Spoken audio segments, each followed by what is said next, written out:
Selamat datang di channel saya Serangga Gatal. Jangan lupa di subrek, like and share. Mimin doakan semoga kita sehat semua. Oke, kita mulai. Di samping Hong Ying, seorang lelaki tua berbisik, "Tuan, Liu Changsheng tidak bepergian sendirian kali ini." "Oh," Hong Ying berkata, "siapa lagi?" Seorang pemuda berjubah, anak kecil itu memasuki kota malam abadi bersama Yang Mulia Lei Yan 2 hari yang lalu. Orang tua itu berkata dengan cepat, "Tuanmu juga tahu bahwa 2 sipir yang kami kirim untuk memburu Lei Yan Mingzun belum selamat." Hong Ying mengerutkan kening, apakah anak itu aneh? Orang tua itu ragu-ragu, ini benar-benar aneh. Karena lelaki kecil itu terlalu lemah, dia hanya memiliki basis kultivasi dari alam roda roh.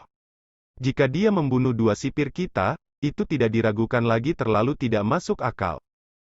Hong Ying tiba-tiba teringat sesuatu dan berkata, apakah orang ini? Berbicara, dia melambaikan jubah lengan bajunya, dan cahaya dan hujan terjalin dalam kehampaan, membuat sketsa hantu seorang anak laki-laki berjubah, duduk malas di kursi rotan, memegang seorang pria gemuk di lengannya oranye kucing.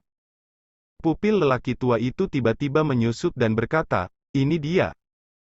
Hong Ying menjentikkan jarinya, dan tirai tipis itu langsung menghilang. Dia mengerutkan kening dan berkata, anak ini benar-benar aneh. Meskipun basis kultivasinya sangat lemah, asal-usulnya sangat rumit. Dia masih ingat bahwa ketika dia melihat pemuda berjubah muda di halaman pemukulan 2 hari yang lalu, pihak lain dapat duduk sejajar dengan tahanan ketujuh, mengobrol dan tertawa. Adegan luar biasa ini menarik perhatian Hong Ying saat itu. Anda pergi untuk menghubungi tahanan ketujuh dan mengatakan bahwa Liu Changsheng telah merencanakan untuk meninggalkan kota malam abadi, dan pihak kita akan memulai aksi. Hong Ying memberi perintah. Menurut pendapatnya, ketujuh napi itu harus mengetahui asal-muasal pemuda berjubah itu. Selain itu, tahanan ketujuh telah berjanji untuk bertindak bersama mereka. Ini, pria tua itu bergegas pergi. Tunggu, dengarkan, ikuti saya kali ini, dan kemungkinan besar Anda akan menghadapi bencana. Jika ada yang takut, mereka akan tetap tinggal. Saya pasti tidak akan disalahkan. Di sebuah istana, Raja Dunia Bawah, api guntur, Chonglu, pedang emas dengan kuda besar duduk di sana, matanya sedingin listrik, dan kekuatannya seperti lautan. Di tengah aula, 13 jenderal iblis Gunung Lei Yan saling memandang, dan tidak ada yang memilih untuk mundur. Pak, dalam beberapa tahun terakhir, kami tidak pernah mengalami badai dan ombak, bahkan jika kami menghadapi bencana kali ini, saya tidak akan takut. Seorang pria botak berbicara dengan suara yang dalam. Yang lain mengangguk. Dia bangkit dan berjalan keluar. 13 iblis akan mengikuti. Liu Changsheng akan pergi hari ini, dan Lei Yan Mingzun ini juga akan pergi. Sepertinya ada acara meriah yang akan dipentaskan. Ye Luo, dengan rambut abu-abu panjang, meletakkan tangannya di punggungnya, berjalan santai melalui jalan-jalan dan gang-gang yang ramai di kota malam abadi. Mengambil kesempatan ini, saya kebetulan membeli beberapa batu berputar 3 kehidupan dengan anak itu. Malam pun tiba. Di luar kota malam. Aduh! Sebuah perahu tanpa tenggelam muncul. Suyi melayang ke haluan perahu dan berkata, kamu datang untuk mengendalikan perahu ini. Liu Changsheng terkejut. Sudah lama dia tidak dipanggil oleh orang seperti ini, apalagi pihak lain masih seorang pemuda di alam roda roh. Namun, ketika dia memikirkan peringatan untuk memukul lebih banyak orang, Liu Changsheng menekan ketidaknyamanan di hatinya, melangkah ke atas kapal, dan berkata, kemana harus pergi? Jalan pemakaman. Suyi duduk di sana dengan nyaman dan mengeluarkan sepanci anggur. Kali ini, ketika dia meninggalkan kota malam abadi, dia memindahkan lusinan altar dari para penjaga. Anggur yang berumur bertahun-tahun sudah cukup untuk diminumnya sebentar. Ketika dia berada dalam kegelapan selama beberapa hari, dia tiba-tiba melihat terang hari, dan Suyi tidak bisa menahan perasaan seperti dia berada di dunia yang berbeda. Teman kecil, tidak ada kecelakaan, tidak akan lama bagi kekuatan pihak lain untuk mengejar. Sebelum itu, bisakah kamu dan aku mengobrol? Liu Changsheng membuka mulutnya dan memecah kesunyian. Suyi berkata dengan santai, apa yang kamu bicarakan? Mata Liu Changsheng sedalam laut, dan dia berkata, aku tidak akan bersembunyi darimu. Belum lama ini, aku terluka parah, dan itu belum sembuh, dan kekuatanku bisa hanya mengerahkan 70% paling banyak. Dan dengan kekuatan tempurku saat ini, bahkan jika aku bertarung sampai mati, aku takut aku tidak akan menjadi lawan dari mereka yang kuat di sisi lain. Suyi bersenandung, tidak terkejut, saya sudah tahu ini. Melihat reaksi Suyi yang acuh tak acuh, Liu Changsheng sedikit mengernyit, dan berkata lagi, bahkan jika adik laki-lakiku Zhan Beiki menembak, paling-paling itu hanya bisa membantu kita berjuang untuk kesempatan, jika kita ingin mengalahkannya. Lawan, harapannya hampir jauh. Pada akhirnya, suaranya agak rendah. Inilah yang membuat Liu Changsheng paling takut. Suyi menyesap anggur dan berkata, meskipun pencapaian Zhan Beiki dalam dao pedang hebat, memang agak tidak menarik untuk bertarung melawan hukum surga yang dikendalikan oleh tingkat penyiksa. Si penyiksa, hukum surga? Liu Changsheng sangat ekspresif, bisakah Anda memberitahu saya secara detail, teman kecil? Suyi tidak menyembunyikannya, dia hanya memberitahu beberapa hal tentang paviliun Jiutian satu persatu. Ternyata mereka datang dari kedalaman langit berbintang. Ekspresi Liu Changsheng tidak pasti, dan dia hanya bisa terkejut. Baru saat itulah dia tahu bahwa kekuatan terlarang dari malapetaka dao besar disebut hukum surga dan doa. Untuk sementara, pandangan Liu Changsheng ke arah Suyi juga berubah secara halus. Pemuda ini tampaknya hanya memiliki basis kultivasi alam roda roh, tetapi rahasia yang dia ketahui benar-benar luar biasa. Liu Changsheng berpikir sejenak, dan bertanya, bagaimana menurutmu, bagaimana kita mengatasi bencana ini? Suyi berkata tanpa ragu, ketika kamu benar-benar melakukannya, kamu dan Zhan Beiki akan menahan lawan, dan aku akan membunuh musuh, itu sudah cukup. Liu Changsheng, meskipun dia telah bertarung dalam banyak pertempuran dalam hidupnya dan mengalahkan banyak musuh besar, ketika dia mendengar ini, dia masih terpana, dan berkata, sesederhana itu? Suyi mengangguk dan berkata, ya, sesederhana itu. Liu Changsheng terdiam sesaat. Perlu dicatat bahwa dia adalah kesempurnaan agung dari alam neter yang misterius, tetapi dia telah rusak parah oleh kekuatan-kekuatan pihak lain. Menurut apa yang dikatakan pemuda ini, dia dan Zhan Beiki hanya perlu bekerja sama untuk menahan lawan sudah cukup. Jika bukan karena alasan untuk memukuli lebih banyak orang, Liu Changsheng akan mencibir padanya dan menganggap Suyi sebagai pembohong yang sombong dan bodoh. Menurut saya, lebih baik teman kecil jangan lengah. Mempertimbangkan sejenak, Liu Changsheng berkata, mungkin rekan Taois memegang wilayah kuat yang tidak diketahui siapapun, atau mungkin rekan Taois memiliki cara lain yang tak terbayangkan, tetapi begitu perang dimulai, situasinya akan berubah. Selamanya. Sebelum selesai berbicara, Suyi menghela nafas dan menyela, dengarkan saja aku. Liu Changsheng. Sebelum dia selesai berbicara, dia dibantah, yang membuatnya tidak senang untuk sementara waktu. Akhir. Dia menahan diri dan tidak mengatakan apa-apa. Suyi menghela nafas dalam hatinya. Dalam kesannya, pedang gila Mingzun Liu Changsheng bisa disebut orang biasa. Di gurun besar Kyushu, mereka semua adalah tokoh terkemuka di jalan ilmu pedang. Tapi sekarang, mungkin menderita pukulan berat, dan dipukul keras oleh kekuatan gerbang sisi lain, Liu Changsheng memancarkan suasana lamban, dan dia khawatir tentang untung dan rugi dalam kata-katanya, dan tidak ada yang namanya sebelumnya kurang ajar. Suyi tidak mengatakan apa-apa tentang ini. Liu Changsheng telah ada di alam neter misterius. Apakah dia bisa keluar dari keadaan pikirannya yang bermasalah? Dia hanya bisa mengandalkan dirinya sendiri. Untuk menaklukkan setan, pertama-tama tundukkan hati, dan kendalikan salib terlebih dahulu untuk menenangkan amarah. Sebagai seorang pembudidaya pedang, jika Anda tidak dapat menghancurkan pencuri di hati Anda seperti menjadi dalam sangkar, dan Anda tidak dapat dibebaskan. Sangkar seperti itu tidak dapat dipatahkan. Suyi bergumam pada dirinya sendiri, merasa terinspirasi. Liu Changsheng tertegun sejenak, terdiam. Menaklukkan setan terlebih dahulu, menaklukkan hati, dan mengontrol horizontal terlebih dahulu untuk menenangkan udara. Mudah diucapkan, tapi sangat sulit. Liu Changsheng menghela nafas dalam hati. Di atas kertas, itu dangkal. Siapa yang mengerti kebenaran besar? Ini dapat dikaitkan dengan sangkar keadaan pikiran, selama siapapun menemukannya, itu ditakdirkan untuk menjadi penggemar otoritas. Kota malam abadi di belakangmu sudah lama berlalu. Waktu terus berjalan. Tiba-tiba terdengar suara santai dari atas laut di kejauhan. Liu Changsheng, aku sudah lama menunggumu. Mereka datang.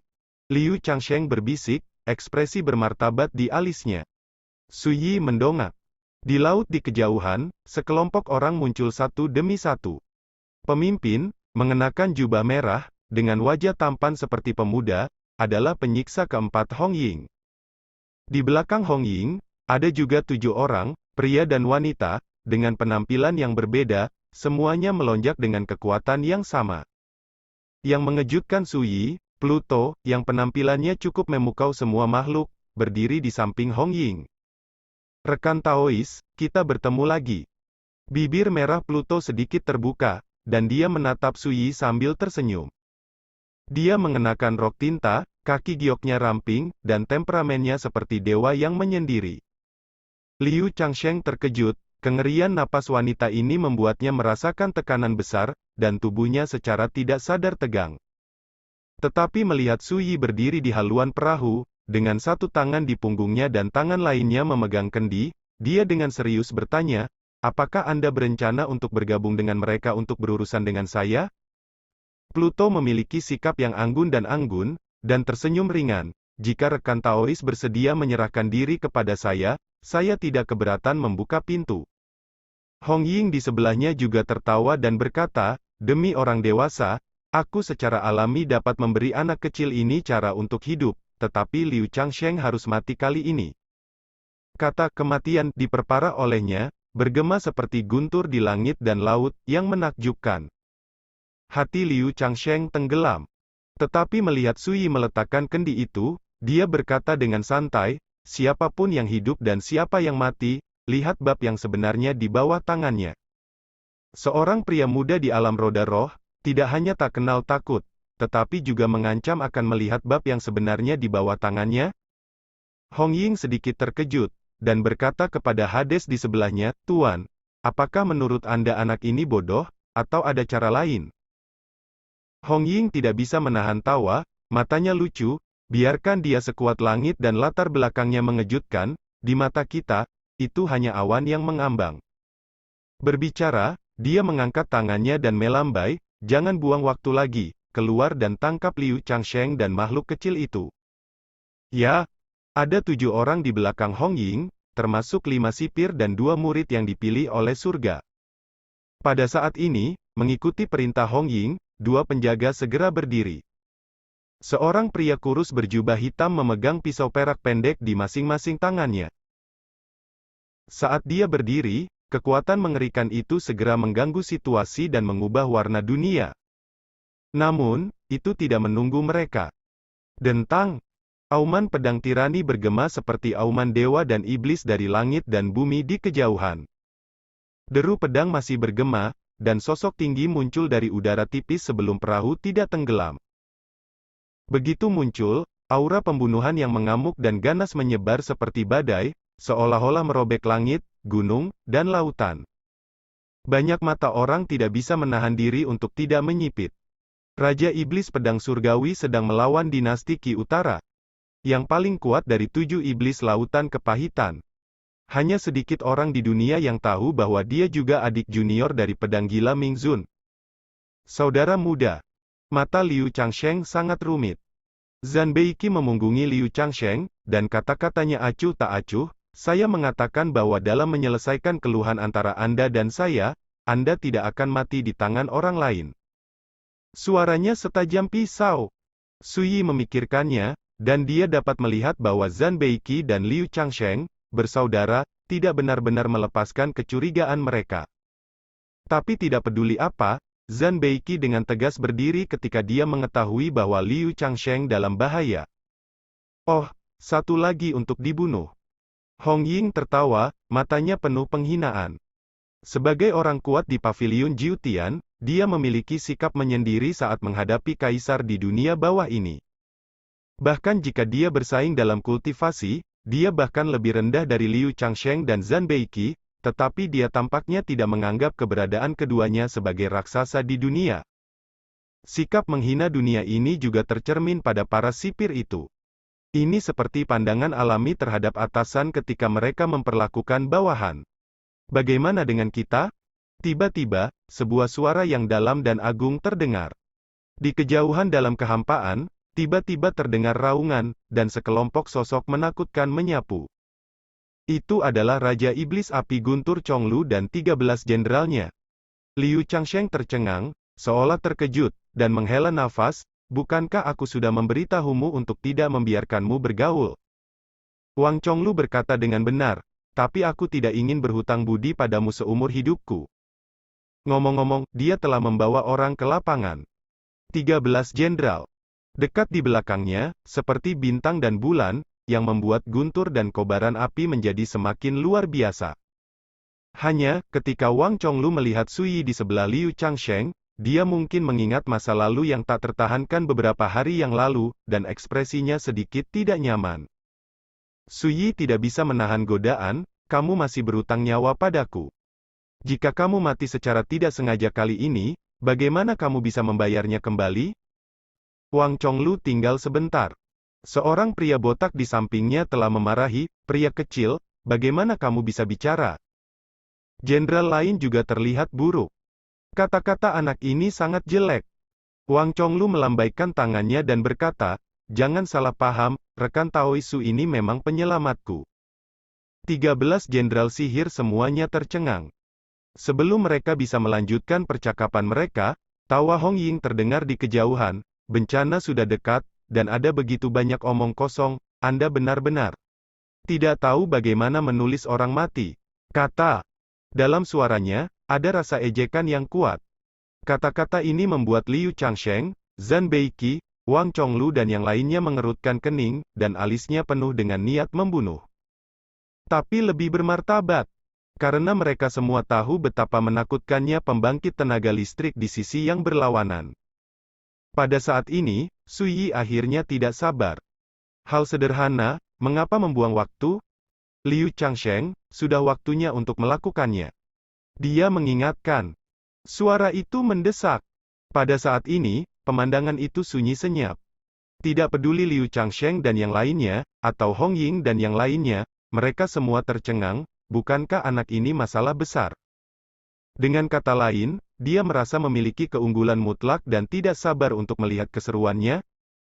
Ini selalu terasa aneh. Di kejauhan, Hong Ying tertawa panjang dan berkata, lupakan saja, seperti yang diinginkan anak itu, mari kita bertindak bersama dan mengirim mereka dalam perjalanan. Ya, para sipir mematuhinya. Ada 7 dari mereka, dan yang terlemah adalah Dao Xing di tahap awal Xuanzhao Realm. Niat membunuh yang mengerikan juga menyebar seperti air pasang. Liu Changsheng memberikannya kepadaku.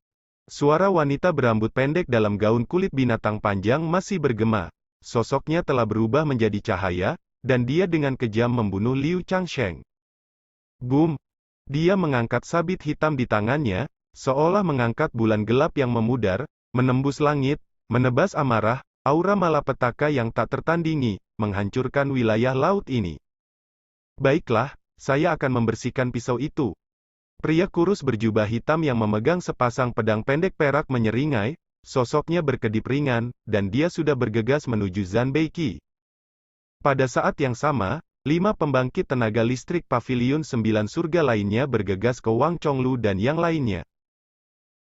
Liu Changsheng, Zhan Beiqi dan yang lainnya tidak akan duduk diam, dan mereka tidak ragu-ragu untuk mengambil tindakan. Dentang.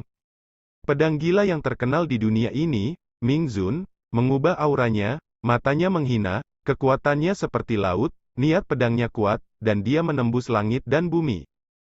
Tidak buruk, meskipun ada beberapa masalah dengan suasana hati saya, itu tidak mempengaruhi keterampilan kendo saya. Sui Yi mengangguk diam-diam. Boom! Zhan Beiqi juga ditembak. Dia bergegas keluar seperti badai petir. Kekuatan Kaisar Iblis Pedang Surgawi terungkap dengan jelas pada saat ini.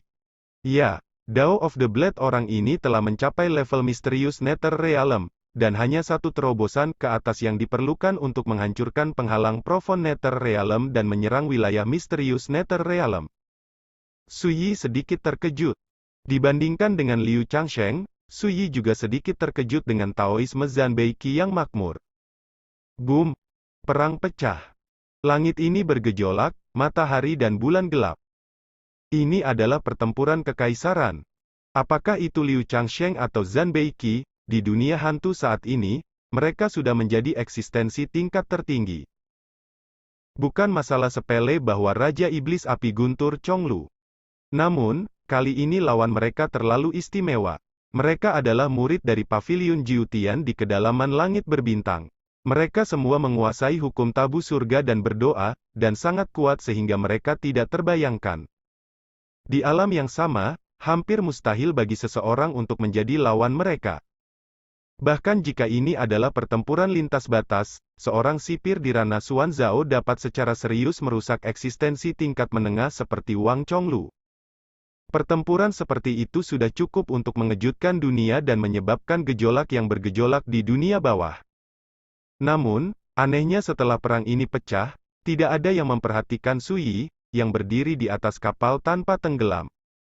Mungkin karena kultivasinya terlalu lemah, dia diabaikan. Ini membuat Su Yi tercengang. Di kejauhan, Pluto jelas menyadari pemandangan itu, dan ada senyum aneh di bibir merahnya. Su Xuanjun diabaikan. Ha, menarik sekali. Hehe. Sepertinya Pluto memperhatikan Su Yi. Hong Ying tidak bisa menahan tawa, wajahnya penuh lelucon. Hal yang paling menghargai diri sendiri di dunia ini adalah tidak dihina oleh musuh, tetapi tidak memenuhi syarat untuk dihina. Memenuhi syarat untuk melawannya. Hong Ying tertegun sejenak, dan sepertinya curiga bahwa telinganya salah dengar, dan berkata dengan takjub, "Tuan, apakah Anda benar-benar berbicara tentang anak kecil di alam roda roh itu?" Pluto mengedipkan matanya dan berkata, "Tidak percaya?" Hong Ying mengerutkan kening, dan segera tersenyum, "Tuan, apakah Anda bercanda? Mari kita begini, jika dia sekuat yang Anda katakan, biarkan saya mencungkil mata saya sendiri." Pluto tersenyum menawan dan memabukkan, "Setengah benar, inilah yang kamu katakan, jika kamu tidak menggali matamu nanti, aku akan membantumu." Senyum gerah membuat hati Hong Ying bergoyang, darahnya panas, dan dia tidak bisa menahan tawa, "Jika tidak, apa yang harus hilang dari Tuan?" Matanya seperti kait panjang, berpatroli di tempat kebanggaan di dada Pluto, tidak menyadari bahwa kedalaman mata menawan Pluto penuh dengan ketidakpedulian dan kedinginan. Hong Ying menjilat bibirnya dengan ringan, dan hendak menggoda Pluto sejenak, ketika dia melihat Pluto menatap medan perang di kejauhan, ekspresi terkejut muncul di wajah batu giok yang indah, bergumam, "Saya tidak menyangka ada yang berani bergabung." Sekian dulu update-annya, tunggu lanjutannya di channel saya Serangga Gatal, di subscribe ya guys. Terima kasih.